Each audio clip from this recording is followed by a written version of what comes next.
ScouterStan. Let's talk a little bit about that self-appointed uniform police leader that's making life difficult within your unit. Now, because of situations, they've taken it upon themselves to point out any infraction, and this gets parents and other leaders very upset. We have to acknowledge that uniform in Scouting America is important.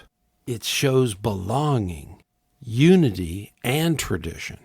Unfortunately, some leaders become their self-appointed uniform police and end up nitpicking every missing patch, unbuttoned shirts, and even the socks that the scout is wearing. Now, a lot of scouters ask, why did people become self-appointed uniform policemen? And quite simply, it's a desire to maintain a standard and therefore respect the traditions of scouting. They fear that small lapses will lead to a bigger disregard for scouting values. And this overrides everything in wanting scouts to look sharp for their public events and ceremonies. Many scouters can kind of agree with that. But the problem with being that self-appointed uniform police, this can be very embarrassing and discourage scouts and parents. This also shifts the focus away from the bigger goal of scouting, such as character, leadership, fun, and growth. It creates a tension between the leaders and even the youth. These feelings can feel exclusionary if a family can't afford a full uniform.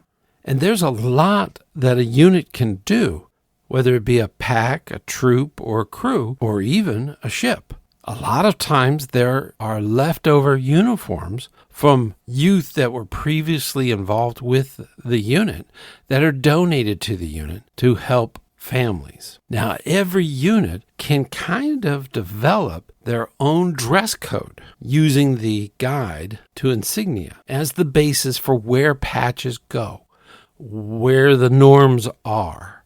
Each unit can actually develop that. I witnessed it firsthand. I was in a very rural area where they were having a scouting event.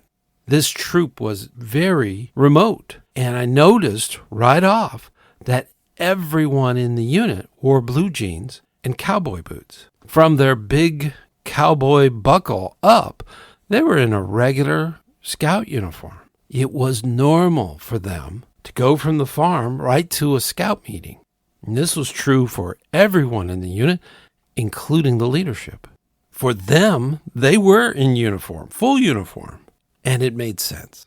There are many situations where the uniform can be different depending on the location. Say, for instance, at day camp, they often will choose a staff shirt, t-shirt, as the uniform. And that is the uniform. So they can establish different dress code depending on the event. Hey, before we go any further, I want to make sure that you know that you are invited to the campfire chat meeting we have each month on the first Sunday night at 9 p.m. Eastern. We get together around the campfire and talk about all kinds of scouting issues, and you have a reserved seat in the chat where you can ask questions of anyone on the live show. So you don't want to miss it. Let me take a moment to just thank all of the patrons on Patreon. They've been financially supporting this podcast for quite some time. Also, I want to thank all of the members of the YouTube channel that have also been supporting financially what we do here. If you have a moment, you can definitely check us out at ScouterStan.org. Okay, now that you got the information, let's head on back. What is responsible to expect on a uniform? The official Scouting America stance. Uniform is encouraged, but scouting is about the program, not perfect dress codes. Now, there are some differences in uniform. A lot of times you will hear the expression Class A or field uniform. This is the classic Scouting America uniform as specified in the Insignia Guide. The Insignia Guide is all about what we commonly refer to as Class A. The activity uniform, or Class B, is an alternative that's decided on by the unit or by the event organizer. This Class B could be as simple as a Scout-appropriate T-shirt. This activity uniform is really determined by the unit and the activity that they are planning on doing. There are times when units during the summertime will just be in an activity uniform versus a field uniform, a Class B instead of Class A. This is completely up to the Scout unit. Now, the exceptions are when they're doing something that is for public view, such as parades or even fundraising. A Class A or field uniform is expected by the general public. Now, there are also some units that have different understandings that a partial uniform is okay. Sometimes a Scout will just have a unit T-shirt or a neckerchief. Now, what do we do about the self-appointed uniform police making everybody very uncomfortable? It's important as a Scout leader to approach it with a constructive mindset. First off, lead by example. Wear the uniform properly for the activity or event. Make sure that you don't point out or nag others that may not be appropriate to the Insignia Guide.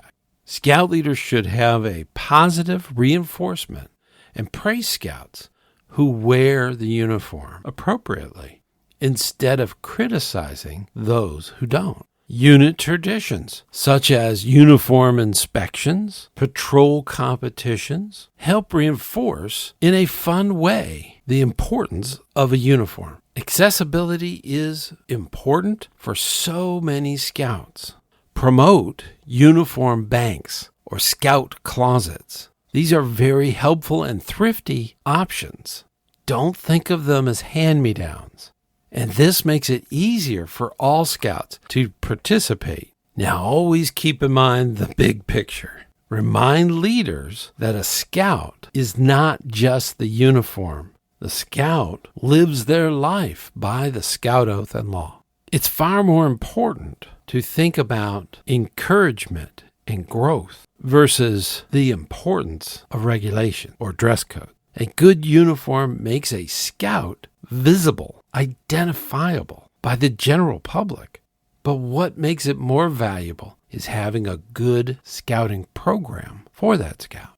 Now, what do you do with this self-appointed uniform police? Try to encourage them to lead using the guide and not quoting it as dress code policy. Make sure that they are not pointing out something that the Scout has no control over. They should focus on the pride of the uniform, not perfection. We do so much for our Scouts. Let's keep the uniform as a symbol of our unity, not a barrier that divides us. So when you encounter that self-appointed uniform policeman, just smile and help them. Wear your uniform with pride. There are so many neat things on it that remind people that it's a story, that your uniform is literally a story that others can actually see. Keep up that good hard work, and I will see you on the trail.